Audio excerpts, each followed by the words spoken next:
aiming to connect a region of over 600 more bridges between our lands.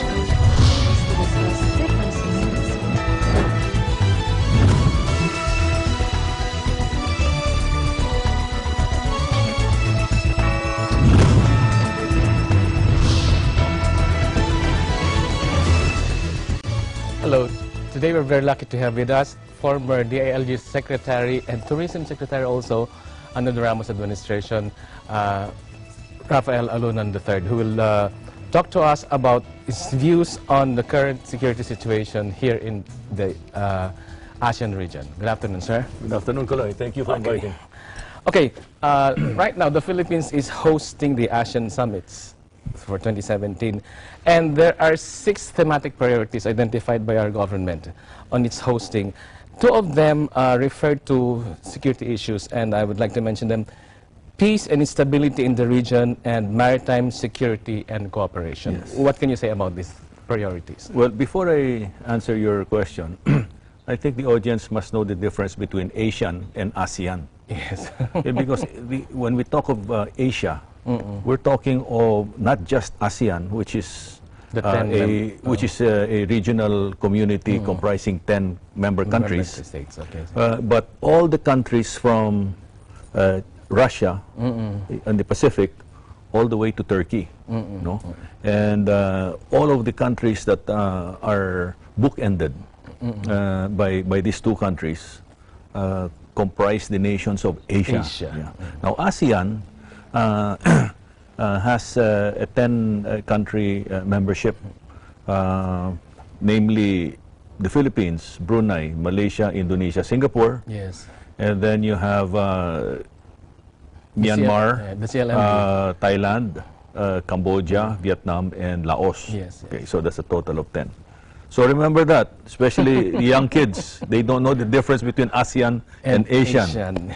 All right, well, going to your question, I'm glad that the Philippines is the chairman of this year's ASEAN conference, and it has the opportunity to bring home the bacon in terms of the code of conduct in relation to the South China Sea.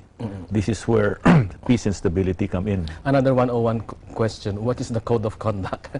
Well, the code of conduct has to do with basically our behavior, the way we relate to each other in the South China Sea, particularly in relation to the islands that are disputed, no? Of which there are several claimant countries.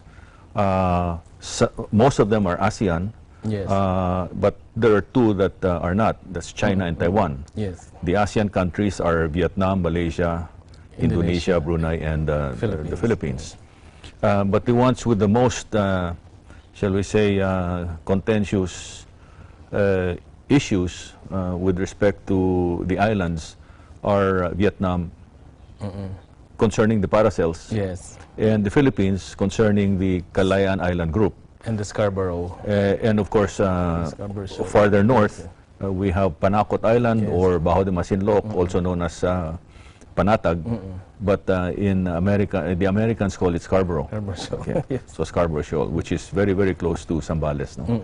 So the code of conduct is the culmination of years of discussion ever since the declaration was filed, no, to reach a consensus culminating in a code of conduct. The declaration of that intent was done in the previous decade, and it's taken years for us to get ASEAN and China to agree on the rules of the game. It's basically rules of engagement, and how to work things out in a very peaceful manner so as not to destabilize the region with respect to our disputed territories, no, and claims. And that's where the other theme comes in, which has to do with maritime security. And because we can use that as as our platform for confidence building, and that would probably govern eventually how we're going to conduct ourselves in resolving disputes. we're talking specifically about cooperation in relation to safety of life at sea. That's SOLAS. As you know, extreme weather is now impacting the region, and the South China Sea basin, the countries around it, are really severely impacted. So there's really a need for all countries to unite and help each other out, and using their militaries, particularly their navies and their air forces, to save lives, to engage in disaster search rescue. The other thing is another common problem facing everybody is terrorism. No less than our part of the world, the Philippines, Indonesia, Malaysia, and as far as Singapore, even Thailand and Myanmar are impacted by terrorism. And even China is impacted by terrorism. And so there's really a need for international cooperation here, and there are a lot of opportunities for that. Terrorism includes the piracy issue, right? Well, I was going to go to that. The next would be piracy, and then there's smuggling. Right? Piracy is quite rampant in certain parts, southern Philippines, the Malacca Straits, even in the area of Vietnam, and then the Philippines. No?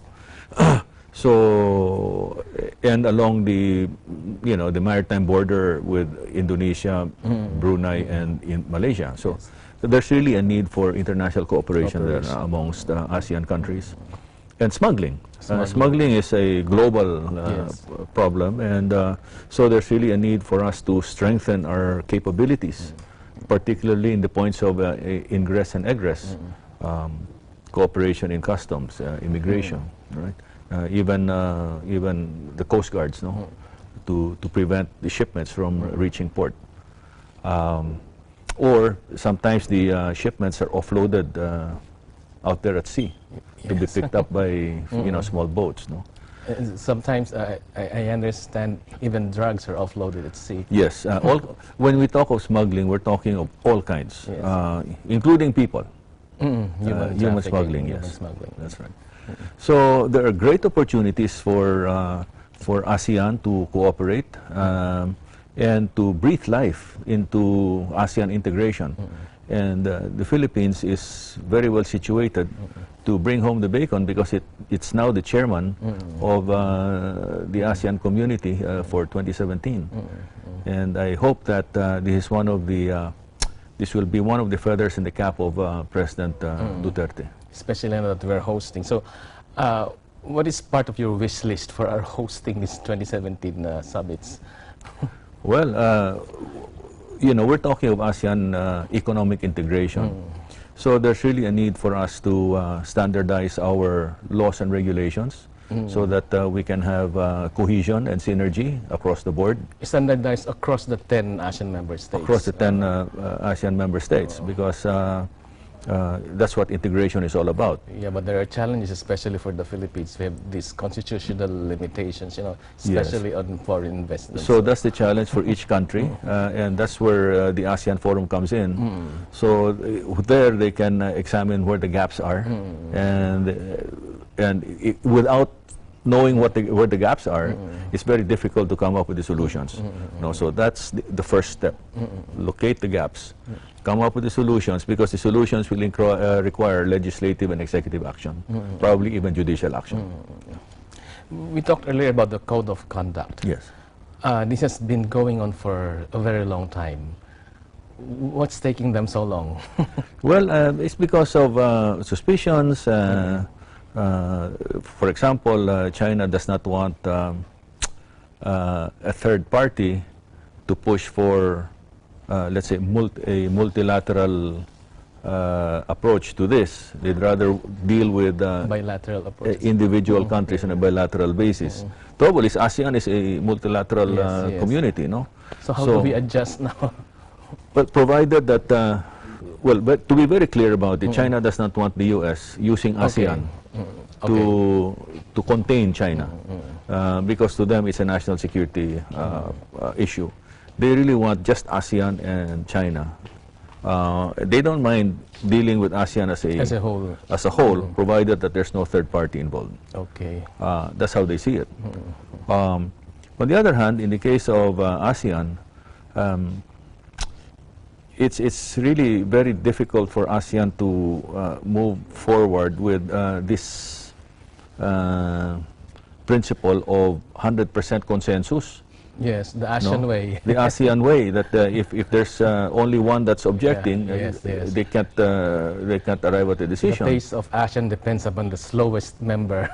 Correct, and you know, we must find a way to amend that, to push the ASEAN agenda forward. Do you think that's possible? I mean, that's enshrined in the ASEAN Charter that nothing can be, unless there's 100% agreement, nothing will move. But that's what taking its toll on the development of the organization. I think, Aloy, that's a wonderful question. It's a very complex question, because we have to start with the question, with the most basic question. Does ASEAN look at itself as a community to begin with? No? Okay. Because there are very disparate cultures. No? Different political forms. And as you mentioned, ASEAN has been, for the most part, government to government. Yes. But there's no people-to-people sense of community, right? So it's kind of difficult, but you know, this is where leadership comes in. Okay. And so I hope that the Philippines can point these things out and come up with a new way of working things within ASEAN, so that we can move faster as a community. Indonesia is the natural leader for ASEAN. Do you think it's doing enough to come up with the more cohesive organization? Well, maybe it's because we're not talking enough to each other and among each other. We don't mind working with Indonesia. After all, Indonesia has been a major force in ASEAN. But it's a question of synergy, cooperation, communication. During the time of President Ramos, we moved things forward because of completed staff work, right? Okay, now, I'm familiar with that. A good example is BIMP-IAGA. Yes. Okay, BIMP-IAGA is Brunei, Indonesia, Malaysia, Philippines, and AIAGA stands for East Asia Growth Area. And the chairmanship of BIMP-IAGA is supposed to revolve around the four countries, around the four heads of state. But again, things have not gone very well, because perhaps there's lack of completed staff work among the working groups. No? And this is something that needs to be resolved. But the president now is from Davao, and Davao is supposed to be what? The center of the Philippines in terms of BIMP-IAGA. Do you think there's a chance that this will be revived? Well, first we have to get our act together in the Philippines, so that when we talk about getting the BIMP-IAGA act together, we have something to show. Okay. And how do you assess it now? I think we have a lot of work to do. Is there time, I mean, for the next 5 years, more than 5 years? I don't know if you can really put a deadline to this, but what's really important is for people to really talk things over and discuss where are our problems, where are the gaps, and then resolve to work on closing those gaps. And who should lead that? Well, this year it's the Philippines' turn. Next year, when somebody else takes over, then they'll have to take the lead. In the case of the BIMP-IAGA issue, then it's just the four countries. You know? Okay, so there's much work to do, but most important is we continue talking. It's important to keep talking, but at some point we have to walk the talk. Okay, thank you very much, Secretary Luna. Thank you. Thank you for that.